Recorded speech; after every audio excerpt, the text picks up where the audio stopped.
Hi, Steve McNeal here. Today I wanted to talk to you about helping move-up buyers who are kind of challenged in thinking about how much more they might be spending if they buy a newer, bigger, nicer house, swimming pool, more bedrooms, whatever it may be. The reason doesn't really matter, but I wanted to talk to you about that for a couple of minutes. First off, we'll start with the facts that we have somebody that wants to sell their home and move up to a larger home.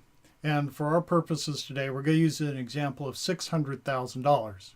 It doesn't really matter why they want to move up. Maybe it's more bedrooms because their family's growing. It's just that time in life. Now, this desire that the buyer has or a prospect has to move up, this is completely normal. This is what most people do. It's just a natural evolution in America. So the question is, do you have 100% the right tools to answer the buyer's questions about whether it's a good decision and what's the best way to get it done? Do you have the right system to answer their questions? Keep listening. So let's look at the new move-up buyers' goals. What are they really thinking? They have a great interest rate now at 3.75. They purchased that home that they own in 2014 for $400,000. The original loan was $320. It's paid down to $292. They've got $100 and some thousand in equity. They think they can put $150,000 down on this new $600,000 home that they found that they're fallen in love with. But they're going to pay 5% on an interest rate today instead of that 3.75, and they've got some concerns about that. So how do you address this with your client to help them make the best decision, and how do they utilize the money that they have to get into the home, meet their dreams of their family, and have it the best possible financial outcome they can? Keep listening. Okay, so here's the problem. Customer has a house they found that they love. They have a great interest rate and a very comfortable payment of $23.32 right now. Their proposed payment, the way they're looking at buying this new house, is going to be $36.86. That's $1,354 a month more. Boom, payment shock, and their feet are getting a little cold. So what are we going to do about it? Here's the solution. We need to help our customer manage their debt. We look at their other debts and the other things going on in their life, and they're a pretty typical family. They have one car payment. They owe about $30,000 on their Toyota with a payment of $552 a month. They have a Visa card for $10,000, a MasterCard, a Discover, and their total monthly payments for everything is $1,372. About $24,000 of that is on revolving debt. Very typical American family. So to recap this in a more mathematical sense, let's take a look at exactly what's going on with here their current payment and their proposed. And here's what the cash flow difference looks like. Principal and interest on the new home going from $2,332 to $3,586 plus the other debts. So the total outgo after purchasing, the family's going to be looking at going from $3,707 to $5,058 for a difference of $1,354.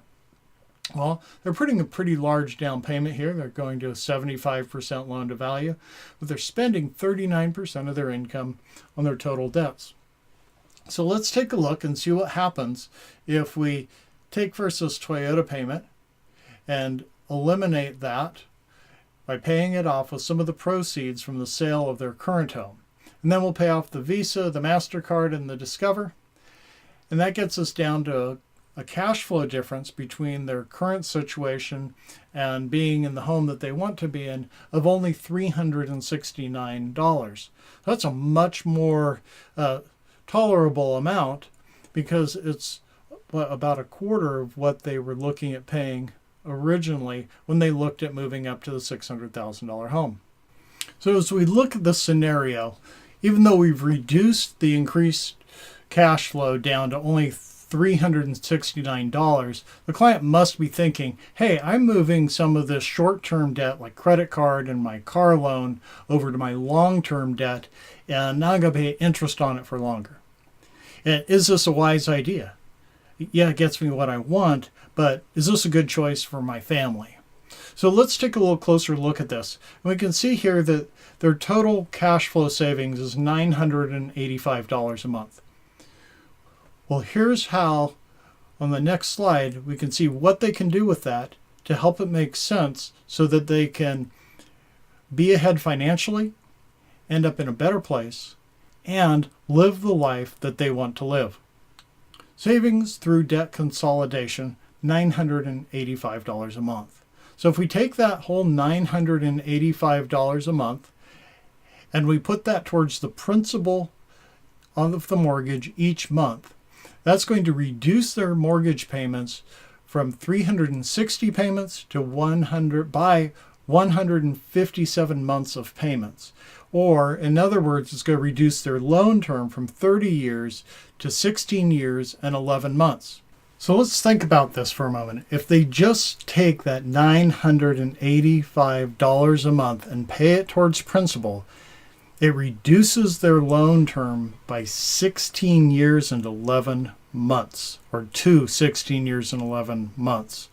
That means that over the life of the loan, at the end of the loan, they'd have an interest savings of $112,178 and an increase in net worth of $314,409.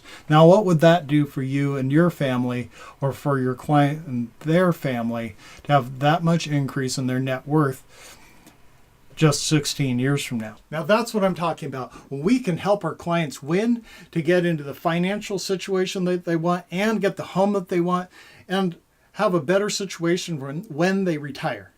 Because you know what? They're paying that extra money down on their principal mortgage. If they have an emergency, they don't have to pay it that month. This is a win-win situation. Hey, thank you very much for listening. Here's my contact information. I'd love to meet with you and your client. We can set it up over a webinar. We don't have to even sit down face-to-face if you'd rather do it over the web. Anyway, give me a call or text Steve McNeal, 209-522-7100. And you can see down here at the bottom my website and my email address. Look forward to speaking with you. Hope you're having an awesome day. And until we meet, take care.